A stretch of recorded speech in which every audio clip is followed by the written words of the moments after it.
Salut à tous, soyez les bienvenus sur la chaîne qui déboîte. Aujourd'hui les amis, nous allons donner un petit peu d'amour à Sega en testant des manettes qui leur rendent hommage de chez 8BitDo, la M30 Bluetooth et son petit récepteur pour les consoles rétro.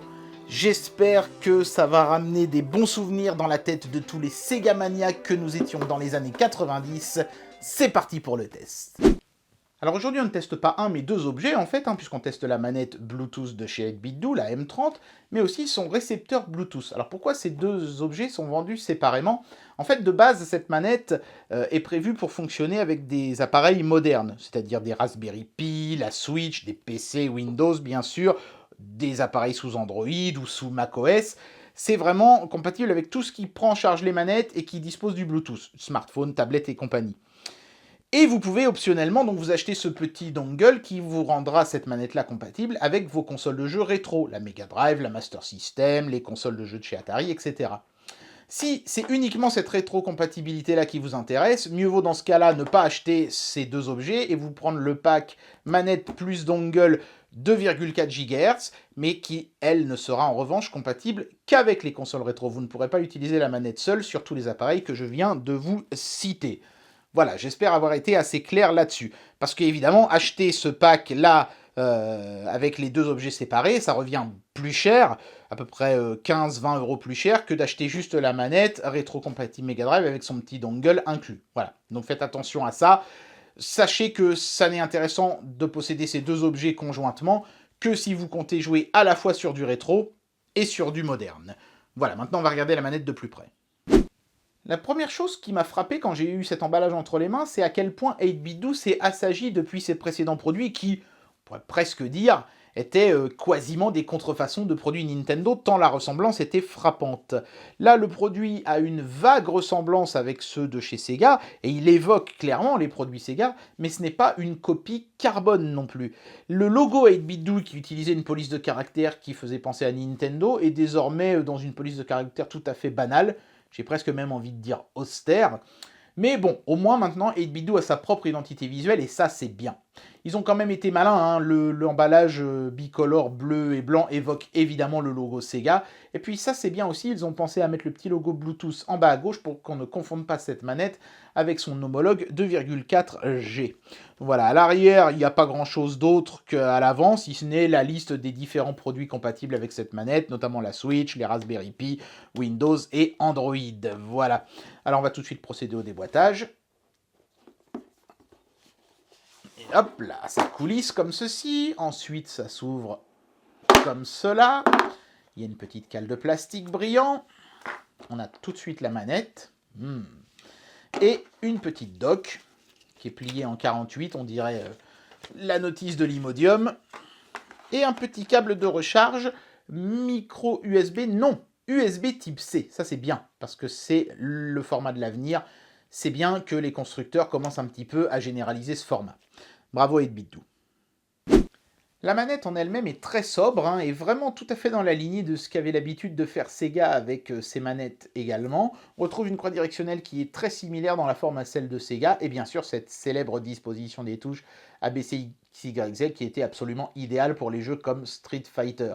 Il y a aussi des boutons L et R qui serviront à rien pour les jeux Mega Drive, mais qui évidemment seront utiles pour toutes les autres consoles à laquelle vous pourriez brancher cette chose, notamment si vous jouez sur des émulateurs ou des choses comme ça. Le bouton Start bleu évoque bien sûr celui de Sega, et puis il y a des boutons pour la Switch notamment, ou pour le Raspberry Pi qui seront intéressants ici, pour les hotkeys et les choses comme ça. C'est un très chouette produit. Le plastique est de super belle qualité. Comme toujours, chez 8BitDo, c'est top, quoi. La croix directionnelle, elle est absolument géniale. Oh là là, quel confort. C'est comme celle de Sega, mais avec un petit peu de cliquetis en plus. Je sais pas vraiment comment vous décrire ça, c'est pas évident. Un petit peu plus ferme, peut-être aussi parce qu'elle est toute neuve et que mes manettes Sega ont pas mal servi. Les boutons, magnifiques. C'est vraiment exactement le même feeling que sur une Mega Drive. C'est divin. C'est absolument génial.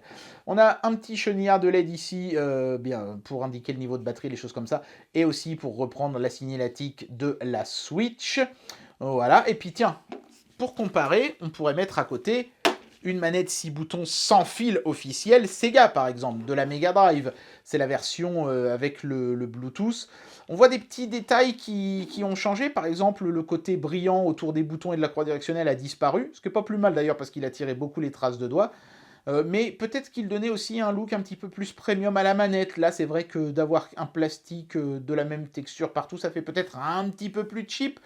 Et puis alors, vous allez me dire, oui, mais là, le bouton Start, il n'est pas comme ça au milieu, comme l'a fait 8BitDo. Bah, c'est parce que ça, c'est la version filaire pour la Mega Drive, sans fil, pardon, pour la Mega Drive 1. Mais si je prends la version filaire... Alors, j'en ai pas original, ça c'est une contrefaçon, mais c'est pas grave, on aura le look au moins. Je vais faire le point, voilà.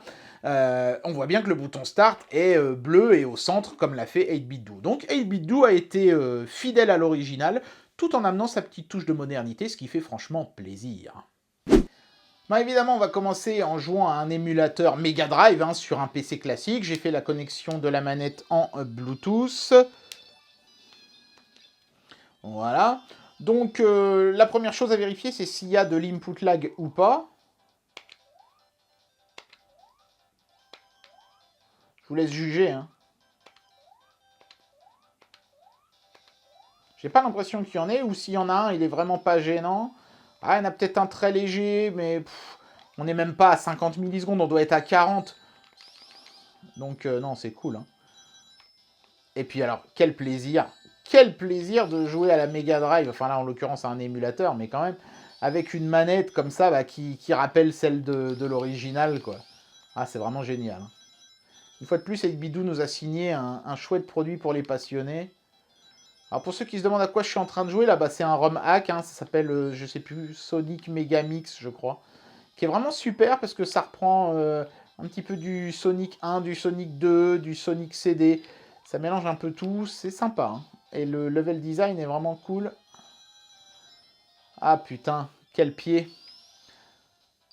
Ah, c'est une bonne manette pour les émulateurs en tout cas. Ça c'est déjà un bon point. On va essayer un petit jeu de baston évidemment pour mettre à l'épreuve les 6 boutons.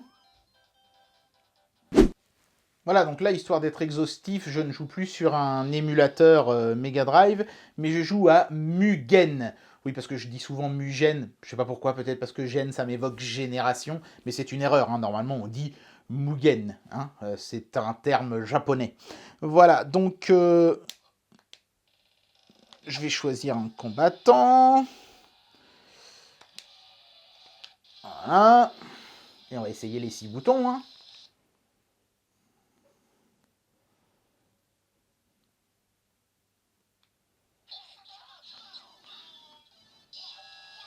Alors, coup de poing rapide. Ça réagit au quart de tour. Hein. Coup de poing moyen. Coup de poing fort. Coup de pied faible. Coup de pied moyen. Et coup de pied fort. On peut faire des combinaisons, bien sûr. Voilà. On va essayer de faire des petits coups spéciaux pour voir comment se comporte la croix.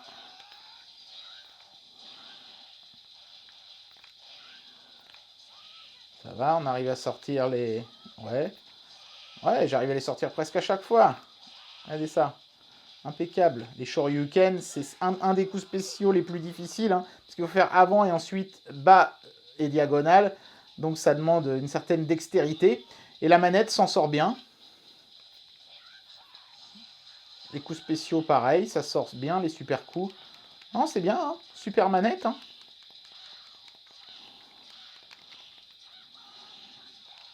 J'ai pas l'impression qu'il y ait d'input lag. Hein. Regardez ça. C'est dommage que j'aurais dû me mettre en mode entraînement pour pas que l'adversaire me frappe. Mais s'il y a un input lag, il est vraiment pas gênant. Hein, et je pense que il est inférieur à l'input de l'affichage, au lag de l'affichage. Donc non, ça va. C'est franchement super clean. Hein.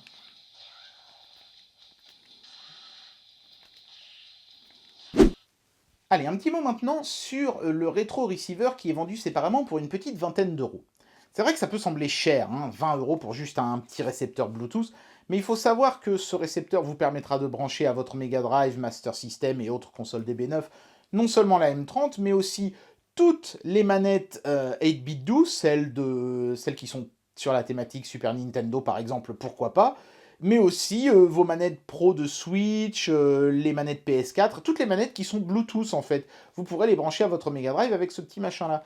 Et quand de nouvelles manettes sortent, on peut mettre à jour le firmware du boîtier et il sera automatiquement compatible avec ces manettes-là aussi.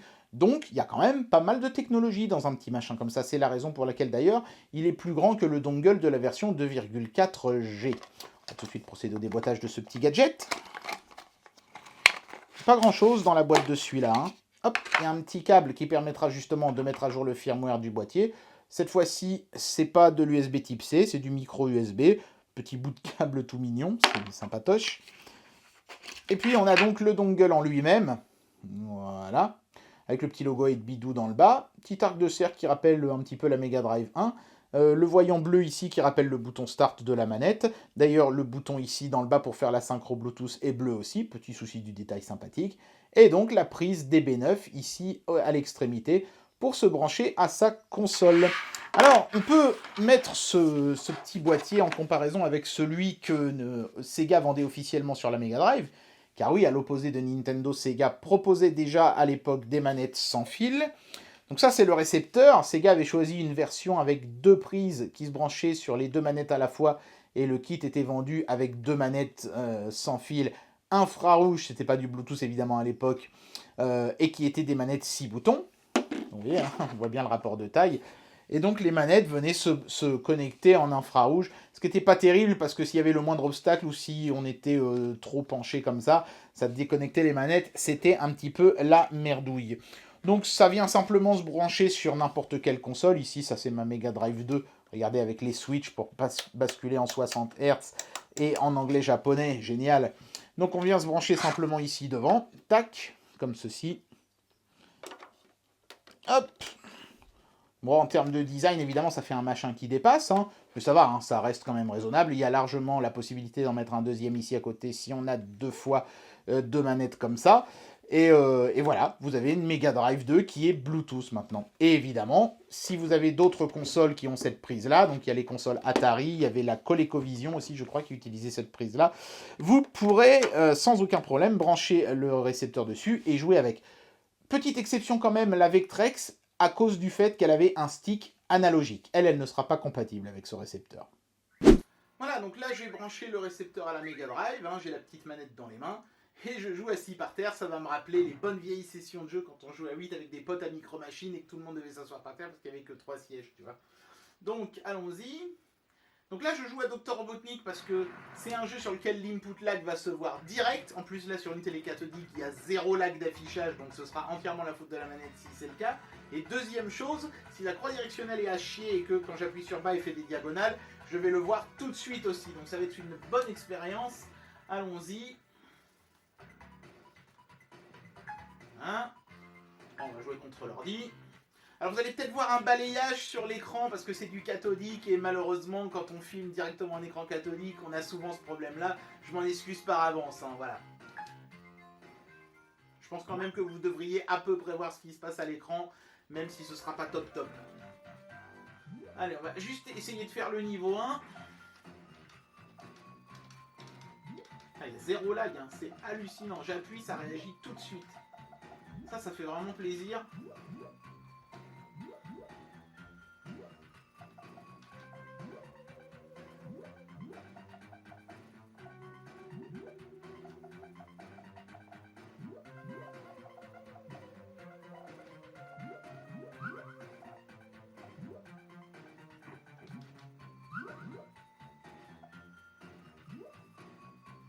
Allez, faudrait du bleu, s'il vous plaît.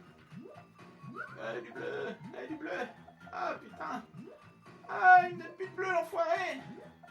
Ah, y'a pas de bleu. Regardez ça. Ah, ah. Putain. What are the fucking odds? J'ai pas eu un. Ah, ça y est quand même. Putain. Ah, ça va le faire, ça va le faire. Allez.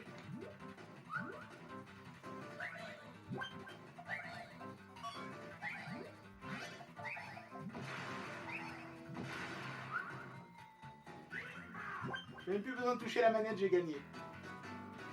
Voilà. Super manette qui marche très bien avec la Mega Drive.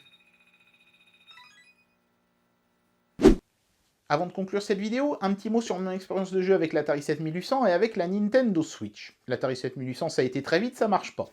Ça marche pas parce que l'Atari 7800 n'envoie pas de 5 volts dans ses ports manettes, et donc le rétro-receiver n'est pas alimenté en énergie et ne peut donc pas fonctionner. Bon, Atari, ils ont décidé qu'on pourrait brancher que des appareils passifs sur une Atari 7800. Bien joué les mecs, dans le genre, on gâche tout avec des petites conneries, vous étiez champion à l'époque Atari, hein, franchement. Chez Nintendo, l'expérience est un petit peu meilleure, on n'a même pas besoin du receiver, puisque la manette est Bluetooth et la console aussi, mais évidemment, l'absence des sticks analogiques est un problème pour beaucoup de jeux. Alors, 8bit12 ont trouvé une solution, vous faites avec le nouveau firmware, hein, normalement quand vous commandez la manette, vous la recevez déjà avec ce firmware-là. Quand vous faites Select plus A pendant quelques secondes, la croix redevient la croix, Select plus B, la croix devient le stick analogique gauche, Select plus C, la croix devient le stick analogique droit. Ça, c'est très bien. Il y a même aussi une autre manip, je ne me rappelle plus laquelle, qui inverse les boutons du haut et les boutons du bas. Je ne sais pas trop bien pourquoi vous voudriez faire ça, mais c'est possible sur la Switch. Par contre, il faudrait qu'8bit12 rajoute un petit truc, parce qu'il y a un gros problème sur cette manette. Pour bien le comprendre, je vais vous montrer une autre manette Switch, la manette officielle Pro. Cette manette, comme la plupart des manettes modernes, elle a une disposition avec 4 touches, plus 4 touches latérales.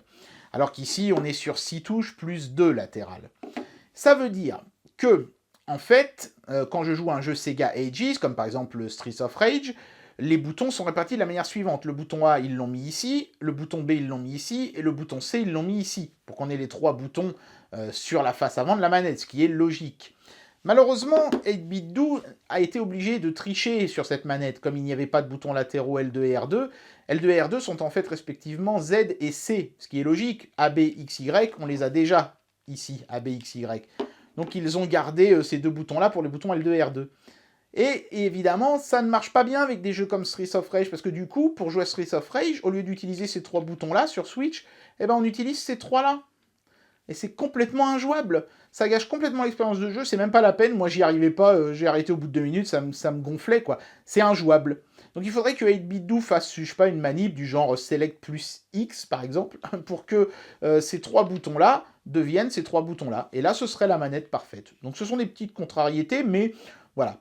En raison de ces petites contrariétés, justement, qui sont logicielles et donc que j'espère 8bit12 pourra corriger, j'enlève une demi-étoile à ce produit. Pour tout le reste, c'est un sans faute, c'est une belle manette, confortable, agréable, sans lag, sans rien qui puisse justifier qu'on lui enlève des points.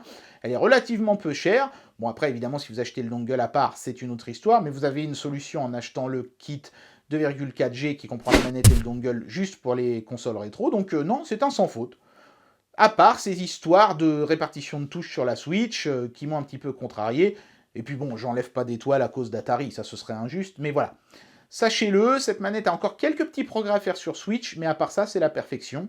4 étoiles et demie, bravo 8bit12. Et bien voilà, c'était le test de cette excellente manette M30 Bluetooth de chez 8bit12, qui une fois de plus nous signe un produit absolument nickel, même s'il y a un tout petit peu de progrès à faire encore avec la compatibilité Nintendo Switch. J'espère que cette vidéo vous aura plu, et moi je vous dis à très bientôt pour un prochain test. Allez, tchuss!